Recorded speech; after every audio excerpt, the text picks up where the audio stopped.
শুক্রবারের পর শনিবারও ফের বিপুল পরিমাণ বোমা উদ্ধার হল মুর্শিদাবাদ থানার বিবেকানন্দপল্লী এলাকা থেকে। গতকাল বিকেল নাগাদ বিবেকানন্দপল্লীর বাসিন্দা জনৈক ফরিদ শেখের বাড়িতে হঠাৎই কিছু বোমা ফেটে যায়। সেই ঘটনায় ফরিদ ছাড়া আরও বেশ কয়েকজন আহত হয়েছে বলে স্থানীয় বাসিন্দাদের দাবি।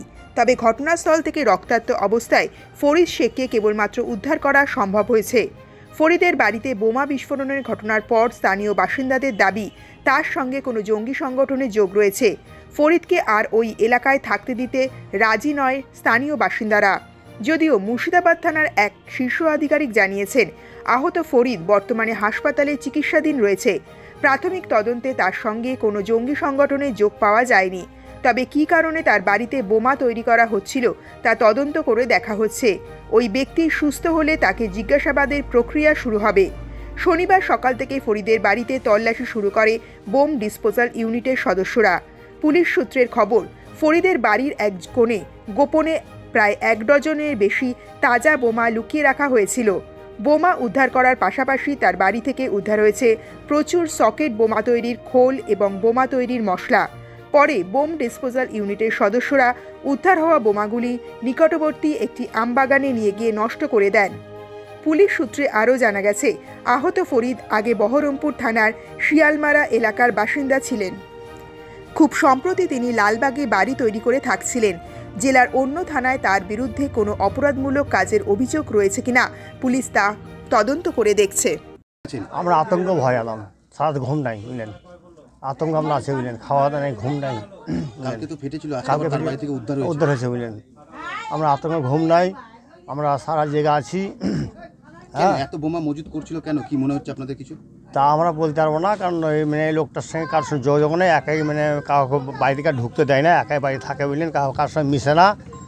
তৃণমূল পার্টির সঙ্গে ঘোরাফেরা করে দেখি বুঝলেন। এদের বাড়ি নতুন করেছে এখানে বাড়িতে না, ওদের বাড়ি হলো শিয়ালমারি বহরমপুর, এখানে নতুন বাড়ি করেছে। এত জঙ্গি উদ্ধার হচ্ছে মুর্শিদাবাদ জেলা থেকে, আপনার মনে হয় এই যে থাকতে পারে এত জিনিস বাড়িতে আসলো কোথা থেকে? এতগুলো জিনিস বাড়ি থেকে আসলো কোথা থেকে? থাকতে পারে, জঙ্গি যোগ থাকতে পারে বুঝলেন, না তাহলে এত জিনিস আমার বাড়ি থেকে পাওয়া গেছে। আপনার কি চাইছেন তাহলে? ওকে উচ্ছেদ করা যাবে বুঝলেন, ওখান থেকে তদন্ত করে পুলিশকে হবে। অন্য কোনো সংস্থা চাইছেন? না ওকে না, আমরা শান্তি বাজাই চাই, এখানে সুখে শান্তিতে থাকতে চাই এখানে বুঝলেন। ভয় লাগছে? ভয় তো লাগবেই বুঝলেন।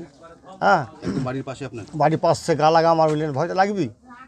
বাই চান্স কোনো কারণে হয়তো বম ফাটিয়ে দিল, তা আমরা তো মরিয়া বুঝলেন। হয়তো বাইরেকার লোক যাওয়া আসা করে বাড়িতে, বেশিরভাগ লোকজন যাওয়া আসা করে। কেমন লোক আসে? লোকগুলা আসে রাত্রি, বেশিরভাগ রাত্রি আসে বুঝলেন।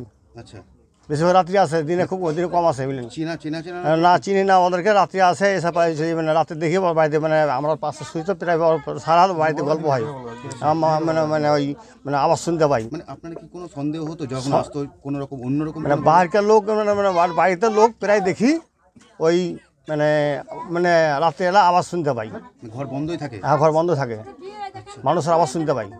তখন আমরা স্বামী স্ত্রী শুয়ে বলি যে কি এর বাড়িতে লোক না কি, আবার বাড়িতে আওয়াজ পিছিয়ে কেনা বাড়িতে। এই যে এই লোকালের মধ্যে এইভাবে বোমা মারছিল, পুলিশের কাছে খবর ছিল না? পুলিশের খবর ছিল না বুঝলাম। পুলিশের খবর ছিল না।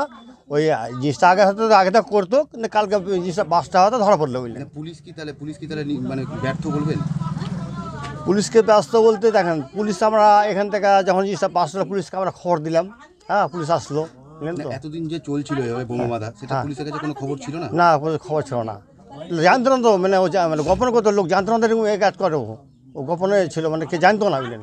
কালকে বোমটা 5টা হতে সব জানতে পারলো সব। কি নাম আপনার? আমি কৃষ্ণ মণ্ডল।